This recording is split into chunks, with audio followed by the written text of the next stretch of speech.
Måske har du læst eller set en af videoerne om vores kampagne Et bedre liv trods hovedpine. I Danmarks Patientforening for hovedpineramte, der ved vi godt, at det at have hovedpine, det kan være invaliderende, men det kan også ændre ens liv fuldstændig.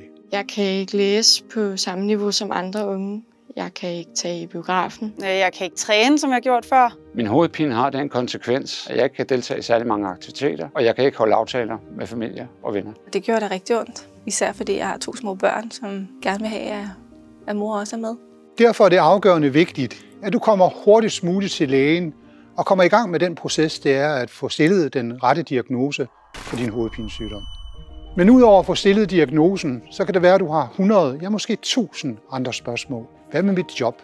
Hvad med min uddannelse? Hvad med min familie? Og der skal du vide, at der står vi klar til at hjælpe dig. Vi har en bisidderordning, som er kendt for at være både seriøs og effektiv. Så hvis du har en sag ved din kommune, altså ved dit jobcenter, eller du ønsker, at vi skal tage med ud på din arbejdsplads eller uddannelsessted, så kontakt os.